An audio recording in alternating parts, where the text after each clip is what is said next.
আমাদের যেহেতু বছরের শুরু, দীর্ঘদিন ছুটি করে কিন্তু আমরা আবার একসাথে হয়ে যাই, এই বিষয় নিয়ে কিছু কথাবার্তা বলব। মনোযোগ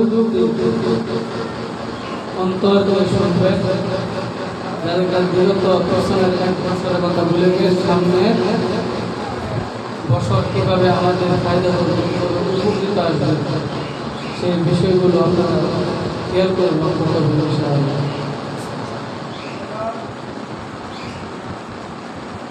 সর্বপ্রথম আল্লাহর দরবারে শুকর আদায় করি যে মহান রব্বুল আলামিন আমাদেরকে বিগত দিন ঈদুল ফিতরের ছুটির পর আবার আল্লাহর মসজিদের ঘর মাদ্রাসায় আসতে পারছি এবং পাশাপাশি কোরআনুল কারীমের সিনায় জমা করার জন্য একটি মাধ্যম খুঁজে পাইছি। সেই মাধ্যমগুলো মাদ্রাসা, অর্থাৎ কোরআনুল কারীম শেখার জন্য সকলকে আবার মিলিত করেছে, একসাথে হতে পারছে। সেই জন্য আল্লাহ রাব্বুল আলামিনের দরবারে সকলের অন্তর এবং অন্তরে সালাত বলে আলহামদুলিল্লাহ।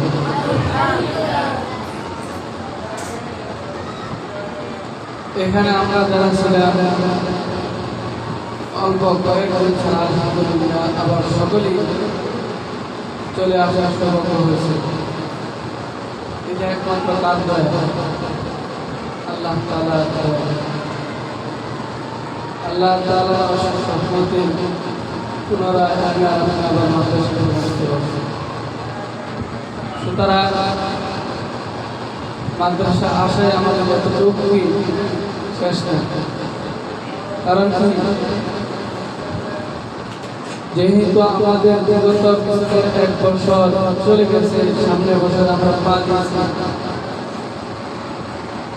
এখন আমাদের চিন্তা চেতনা কিরকম থাকতে হবে, বিগত বছর কিভাবে পার পাচ্ছি এইরকম তার থেকে আরো পার করার চিন্তা আছে। আমার কথা বুঝেন না? বিগত বছর যেভাবে পার হয়েছে সেইভাবে আমাদের বছরকে কাটিয়ে দিব না, তার থেকে আরো ভালো করব, তার থেকে আরো ভালো করব। কারণ যতক্ষণ পর্যন্ত আপনি সফলতার পথ অবলম্বন না করবেন, অর্থাৎ সফলতার পথ আপনি খুঁজে না বেরাবেন, ততক্ষণ পর্যন্ত আপনার সফলতার পথে বসবেন, সফলতা আপনাকে পাইবেন। সুতরাং আপনার সফলতার পথ অবলম্বন করতে হবে। সফলতার যেদিকে সেদিকে আপনার অগ্রসর হতে হবে। সফলতা যেদিকে সেদিকে আপনার হাত বাড়াতে হবে। সফলতা যেদিকে সেদিকে আপনার কি করতে হবে? মেহনত করতে হবে, সেদিকে ধীরে করতে হবে। তখন আপনার আমি কি করবো? সফলতা প্রাপ্ত হতে পারবো, সফলতা অবলম্বন করবো, সফলতার দিকে আমি ছুটতে থাকবো। কারণ এইভাবে আপনি সফলতার পথ অবলম্বন করবেন, আর সফলতা কখন আপনার আসবে। আর সফলতার পথ এগুলো তো আমাদের জানা দরকার আছে, তাই না? আপনি যেহেতু এখানে আসছে একজন হাফেজ রব্বানি নাকি হাফেজ রব্বানি, ভালো হাফেজ হওয়ার জন্য পুনরায় ফিরে আসছে। কাজে সর্বপ্রথম আপনার একটি চিন্তা থাকতে হবে, আমার এখানে আসার উদ্দেশ্য কথা বলে, এখানে আসার উদ্দেশ্যটা কি? ভালোভাবে লেখাপড়া করা, আল্লাহকে খুশি করা, পাশাপাশি কোরআনের এলেম কি অর্জন করা। এতে আপনার ফায়দা কি? আপনার দুনিয়াও কি শান্তি, আখিরাতেও শান্তি। কারণ একটি এই শান্তির জায়গায় একটি, যেটা হলো মাদ্রাসা। মাদ্রাসার সাথে সম্পর্ক যে আল কোরআন, এই কোরআন শিক্ষার কারণে কি আপনার দুনিয়া শান্তি, আখিরাত শান্তি। সুতরাং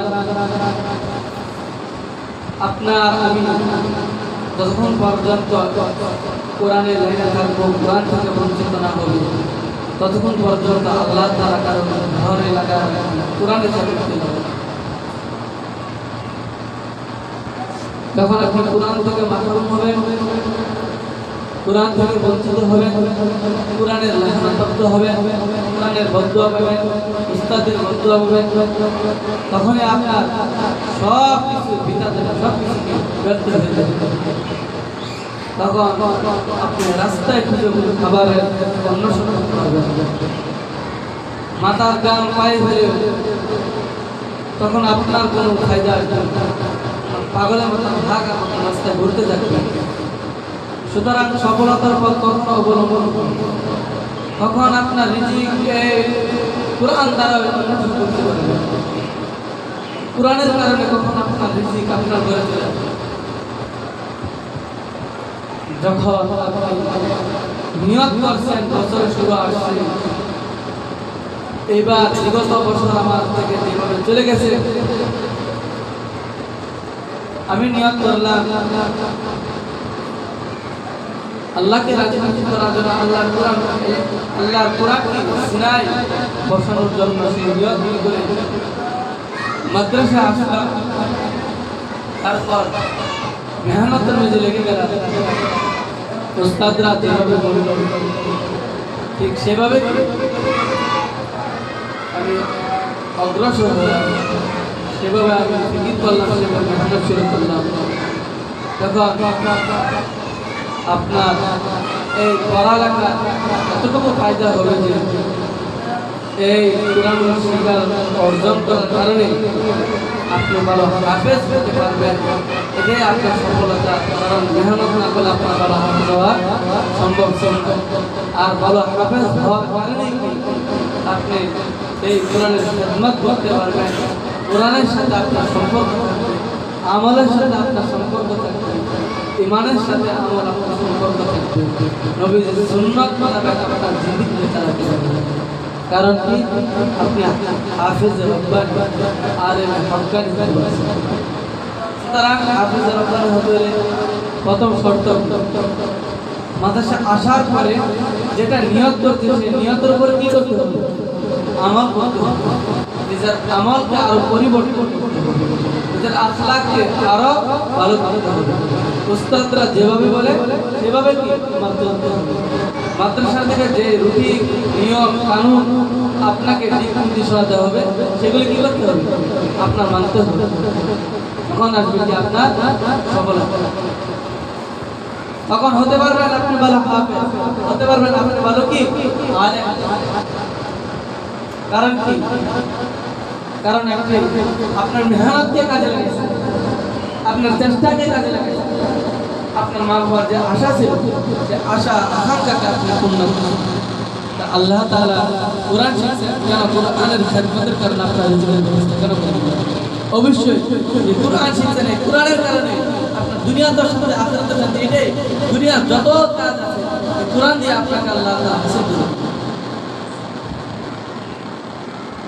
কাজী বছরের শুরু যেটা আসছে, আমাদের একসাথে এক মনে সবাই এক হয়ে আমাদের মেহনত করতে হবে, যাতে আমাদের বিগত বছর থেকে এই বছর যেন পড়ালেখা আরো উন্নত হয়, আমাদের পড়ালেখার মান যেন আরো আরো ভালোর থেকে ভালো হয়, আমাদের আখলাক চরিত্র ব্যবহার কথাবার্তা সব কিছু যেন আগের থেকে তুলনামূলক আরো ভালোর থেকে ভালো হয়।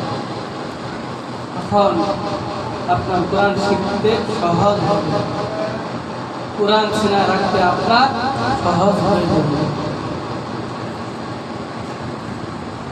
আপনি যখন সর্বপ্রথম একটা হিসাব করে রাখতে হবে, যেহেতু আপনি আমার টার্গেট থাকতে হবে, আমার যে জায়গায় 3 বছর লাগবে সেই জায়গা আমার 1.5 থেকে 2 বছরের ভিতরে আমি কমপ্লিট করবো। কি করবো? কি করবো? সম্পূর্ণ শেষ করবো। আপনার নিয়ত কি থাকতে হবে? উপরে হাসিল করার মালিক কে? হাসিল করার মালিক কে? কবুল করার মালিক কে? কিন্তু নিয়ত কি থাকতে হবে? সহি থাকতে হবে।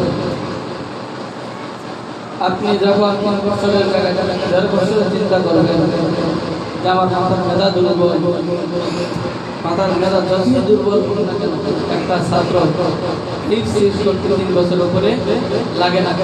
সেই উস্তাদের যে নিয়ম যেভাবে ওকে দিক নির্দেশনা করাতে চায়, অর্থাৎ সেভাবে পরে তার 3 বছর লাগে না।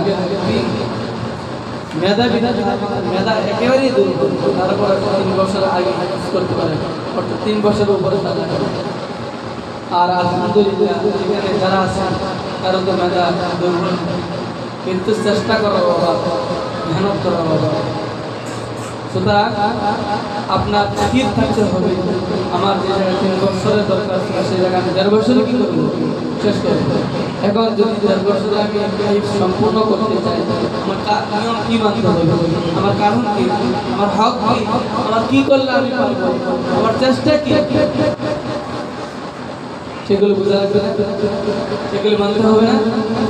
যখন আপনি মানতে পারবেন তখন আপনার হেফজ করা, হেফজ ধরে রাখা, কোরআন শরীফ ইয়াদ রাখা, কোরআন শরীফ ইয়াদ ধরে রাখা আপনার সহজ হয়ে যাবে।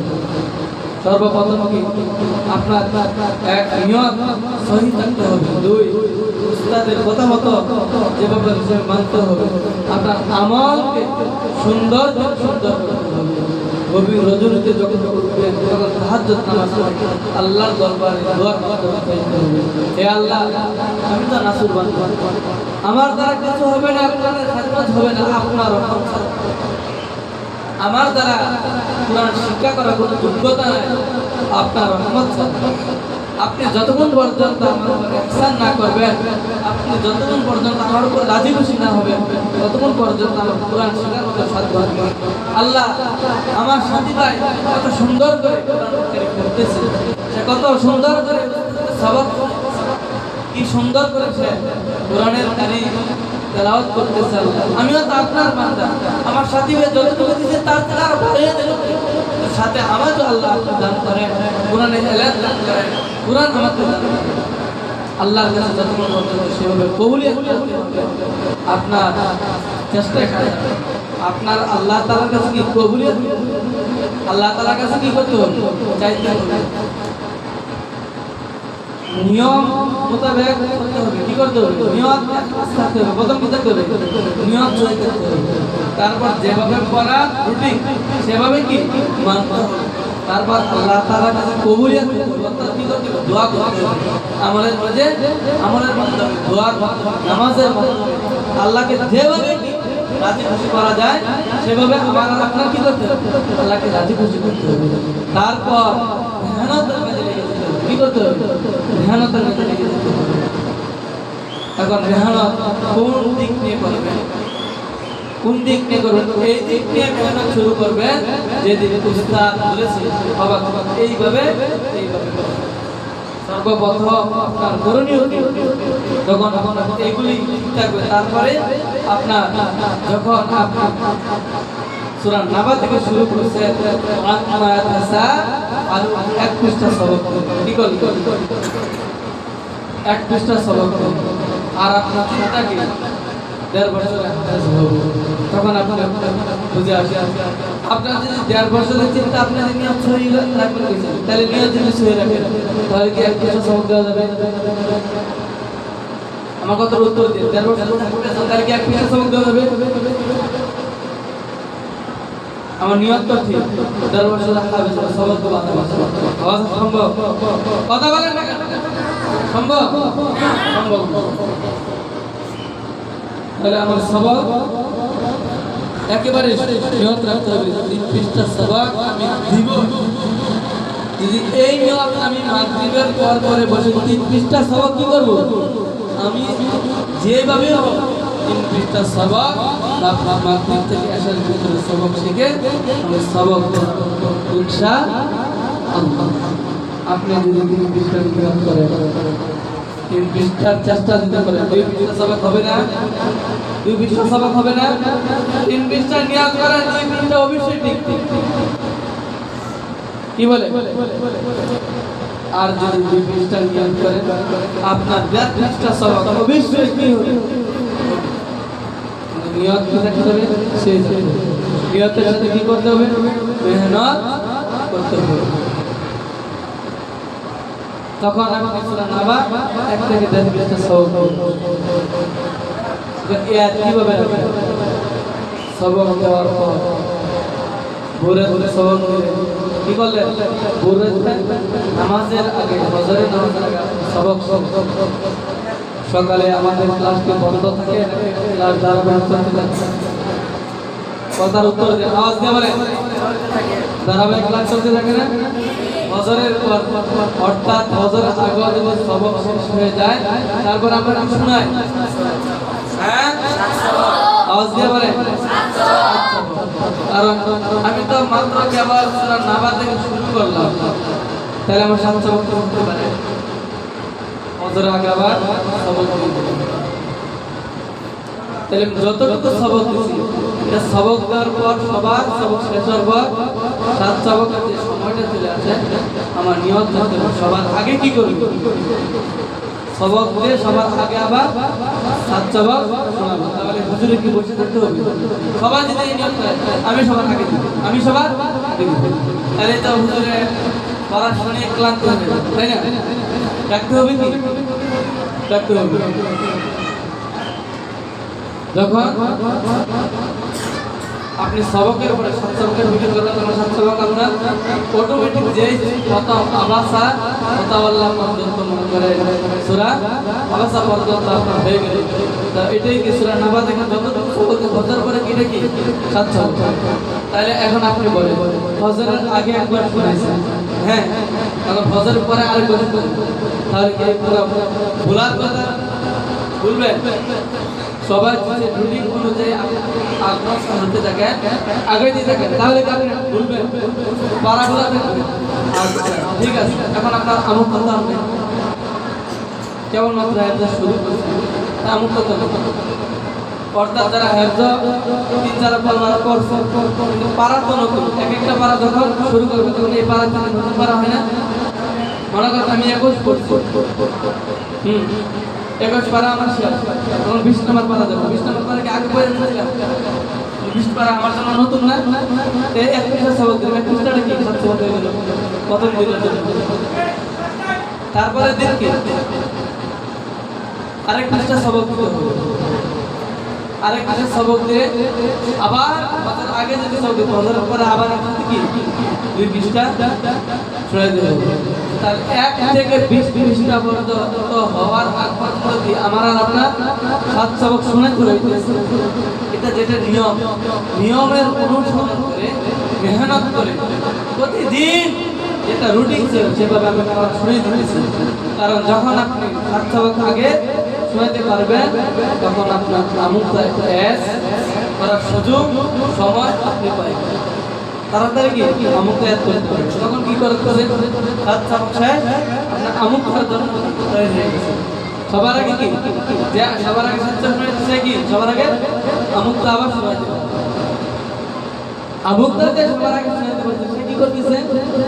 তেলাওয়াতের সময় পেয়েছে, তেলাওয়াত 7 পারা 8 পারা 10 পারা তেলাওয়াত প্রতিদিন করতে হবে। কারণ তেলাওয়াতের আপনার 7 পারা 10 পারা হয়ে গেছে। যখন আপনি প্রতিদিন তেলাওয়াত ধারাবাহিক 1 থেকে আপনি যতটুকু পড়ছেন ধরেন 30 থেকে 24 পারা পর্যন্ত পড়ছেন, প্রতিদিন 30 থেকে 24 আপনি তেলাওয়াত করতেছেন এবং আমুকটা শোনান, তাহলে কি আপনি ভালো হাফেজ হবে নকল হাফেজ হবে? ভালো হাফেজ হবে। কারণ কি আপনি তেলাওয়াত ঠিক আমুকটা ঠিক সবক ঠিক সবক সর্বপ্রথম কানুন কি থাকতে হবে? আর সবক আসলে আগে বিনা দৌড়ানি আমার সবক এক ভাষা এক রুলস একটা কি করতে হবে? সবক শোনা দিতে হবে। তারপর কি করতে হবে? সবকের পাশাপাশি কি করতে হবে? আপনার সাত সবক শোনা, সাত সবকের পর আপনার আমুকতার জানাতে হবে। আমুকতা সবার আগে শোনা দিতে হবে। যখন আপনি আমুকতা সবার আগে শোনা দিতে পারবেন তখন কি আপনি তেলাওয়াতে শুনবেন। কারণ তেলাওয়াতে ফায়দা কেমন আপনাদেরকে আগেও বলেছিলাম, আবার স্মরণ করে দিয়েছি যেহেতু বছরের শুরু। আমরা সকলে গ্রামের পরিস্থিতি গ্রাম সকলেই চিনি, বেশ কম সবারই এখানে গ্রামে বাড়ি আছে। গ্রামে যারা মাটি কাটে, আপনাদের দিকে যেটা করে, এটা মাথায় যেটা নেয়, এটা কি বলে? মাটি যেটা করে মাথায় নেয়, এটাকে কি বলে আপনাদের ভাষায়? হ্যাঁ, ঝুড়ি, অর্থাৎ যেটাই বলে, যার ভাষা যেটা বলে ঝুড়ি, তো বুঝতে মাটি নেয় না। এখন বলে এই জঙ্গল থেকে মাটি কেটে আপনার বাড়িতে নিয়ে আসবে। এখন এই মাটি কাটতেছে যারা, তাদেরকে কি আপনি পাকা করে রাস্তা করে দিচ্ছেন যে আপনি জঙ্গল থেকে এই পাকার উপর দিয়ে মাটি কেটে নিয়ে আসবেন? এখানে জঙ্গল সেগুলো থাকে না, হ্যাঁ? কিন্তু মাটি কাটার দল কয়জন? 10 জন। কয়জন? 10 জন। আচ্ছা, এক একটা ঝুড়ি যদি নিয়ে আসে, আপনার কয় ঝুড়ি দরকার? মনে করেন আপনি এখানে মাটি ভরবেন, আপনার 50 ঝুড়ি মাটি দরকার। কয় ঝুড়ি মাটি দরকার? 50 ঝুড়ি মাটি দরকার। তাহলে যদি 50 ঝুড়ি দিয়ে উদাহরণ দেব, তাহলে যেটা গাছ আছে, গাছ জঙ্গল আছে, এক রাস্তা দিয়ে আসা যাওয়া করতেছি, তাহলে 50 ঝুড়ি মাটি কয়বার আসা যাওয়া করা লাগবে? 100 বার।